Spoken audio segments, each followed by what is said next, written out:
Good afternoon, and welcome to another salacious episode of Diatribes from the Voice of Doom. Now here's your sagacious and salient host, Voice of Doom.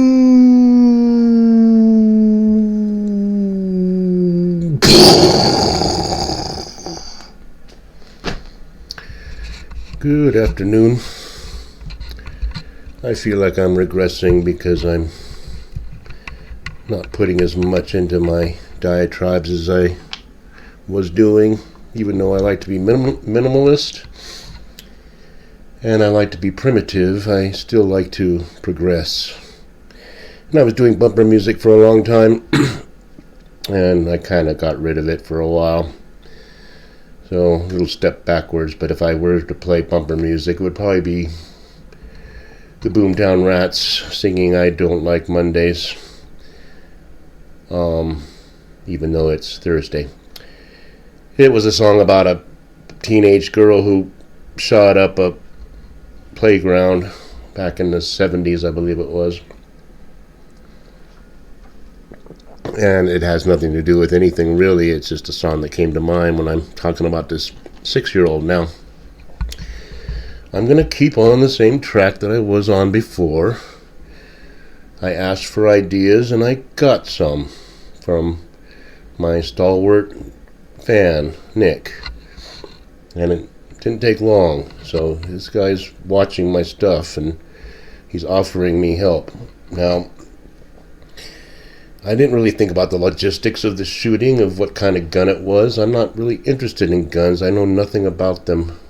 I don't want one in my house for a myriad of reasons. One reason is I don't trust myself with one because it'd be too easy to put it to my temple. And then I'd regret it probably a millisecond later, and I don't want to do that, but I don't want an easy access to suicide. And another reason is I've been talking about the conflagration, and when I talk about conflagration, it's the disruption and the, downfall of civilized society. Now, when that happens, you're going to have marauders. And we've got enough provisions in our house that we could withstand a 3 or 4 month disaster where everything's cut off and shut down. But as far as marauders, my idea is keep a low profile. People say, well, I have guns in my house. If the marauders come, then I will be ready. And I'm like, how many bullets do you have?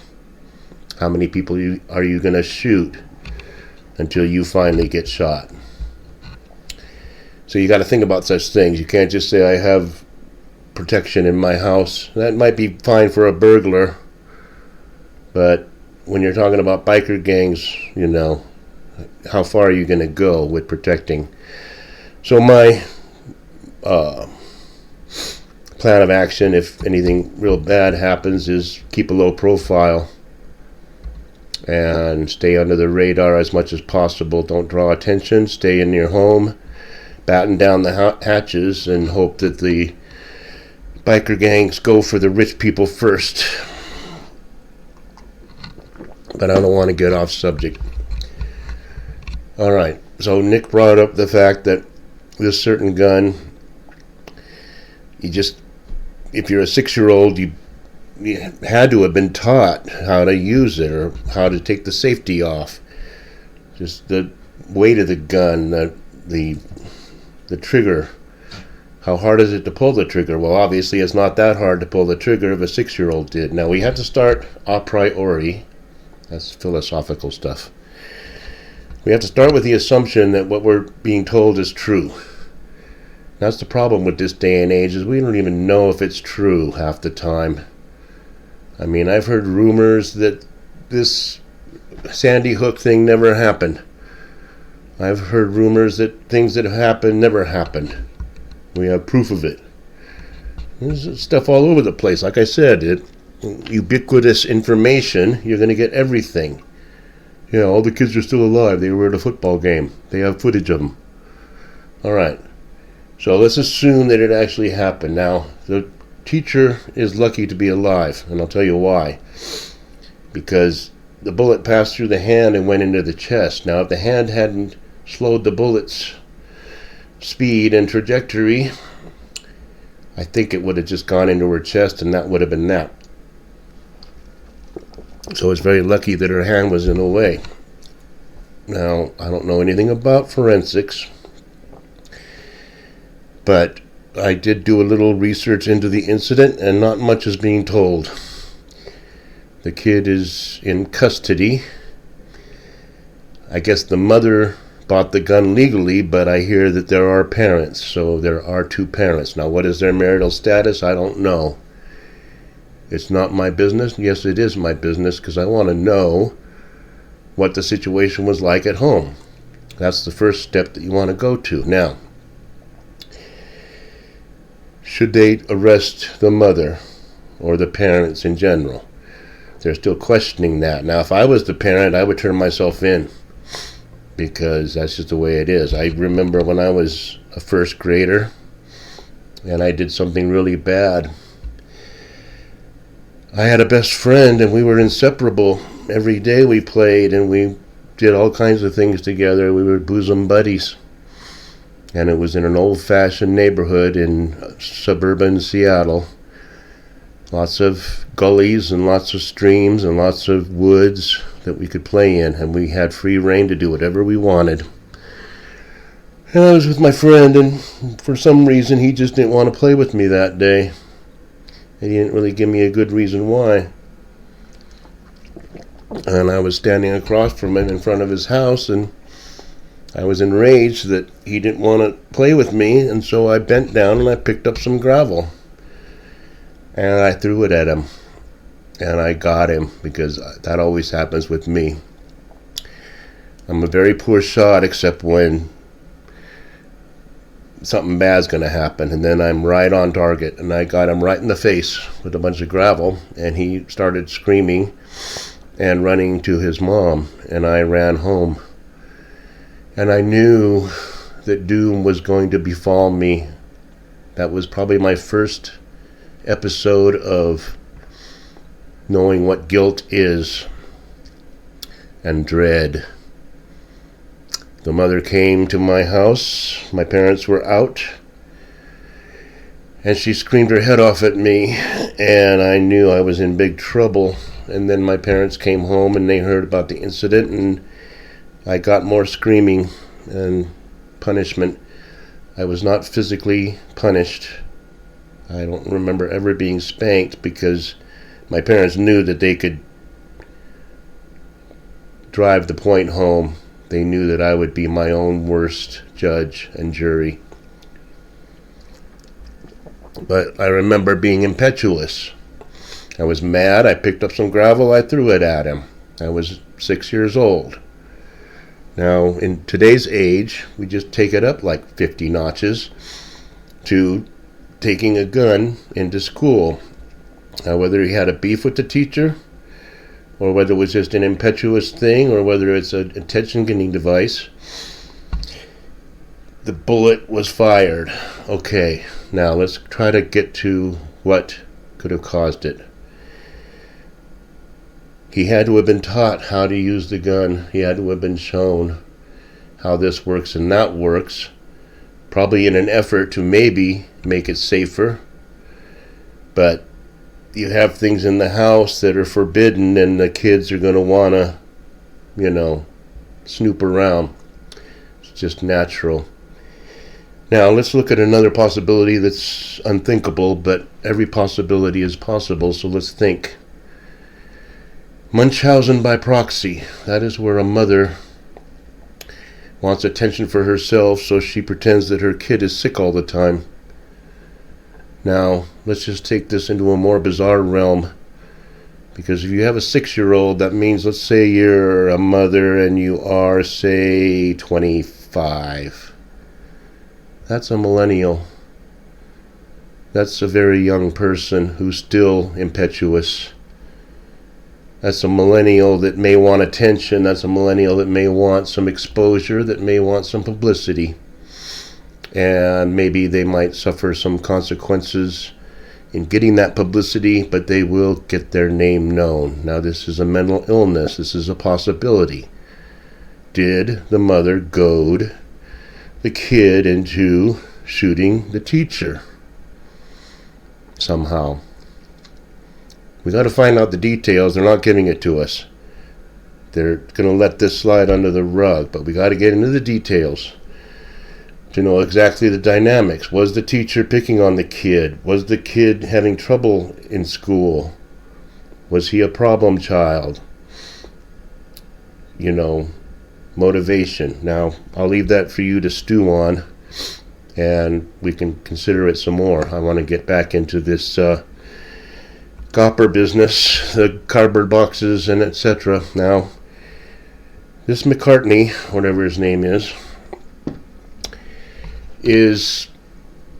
obviously someone who likes attention. He's just like Faustus. He's just like Pelosi. Now, Pelosi did daily briefings when she was speaker, and now McCartney is doing. I know his name's McCarthy, all right. I haven't found a good nickname for him yet. I don't have anything against the guy. He wants attention, he likes the limelight, and I'm glad. I hope he's up on the podium every single day answering questions. He was answering questions to the press, and the press was 50% of the questions had to do with this Santos character, because that was the kind of red meat they like, where a gopper is caught lying his ass off. Now, what are you going to do about it? And my retort would be, well, what are you going to do about all the other Democrats that were lying their asses off?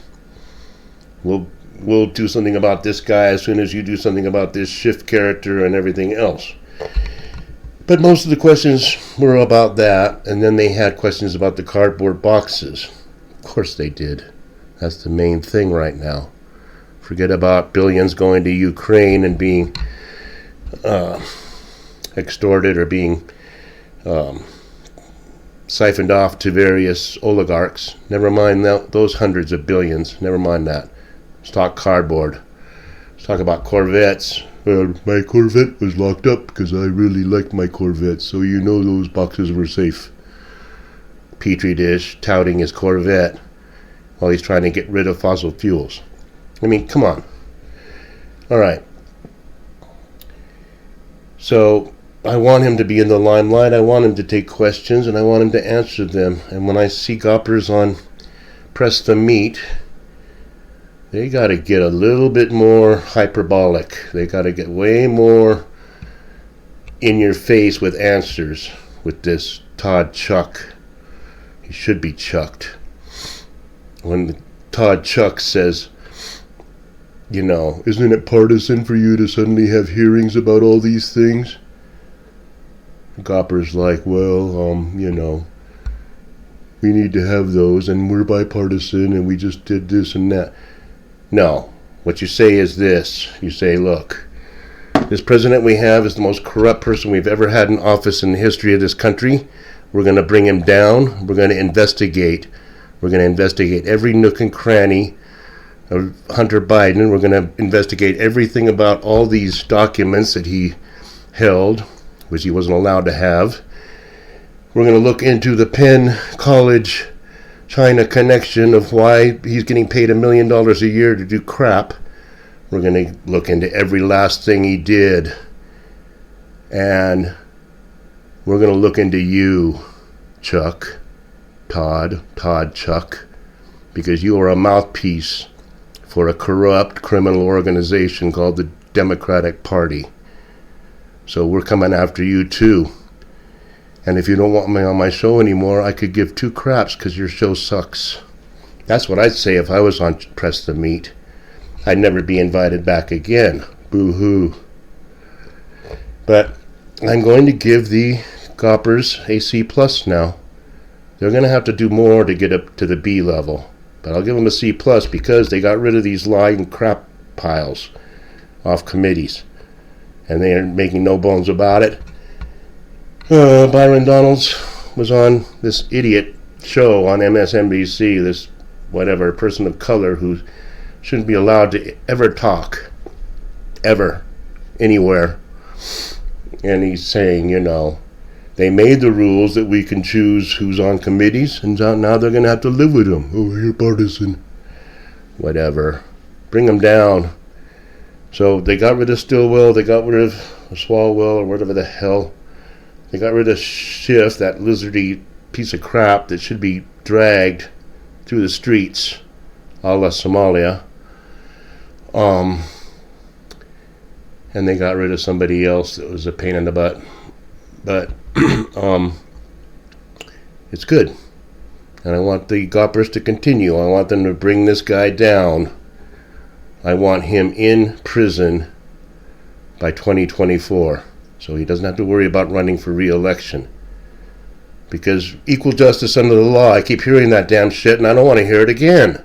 There is no equal justice under the law, obviously. I don't want to have to get mad about it, but these Clintonites and these D's and these FBI'ers and fibbers and these presidents, or whatever you want to call them, should be in prison. They broke the law.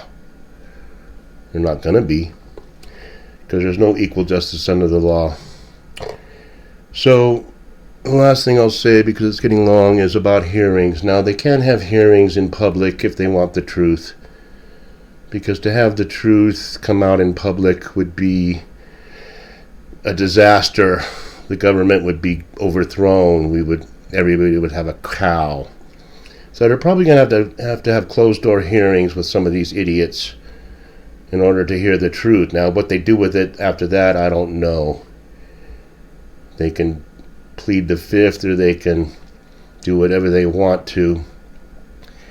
Or they can ask for immunity on their testimony. They have all kinds of ways, but you're not going to have public hearings about anything, especially the Hunter Biden thing.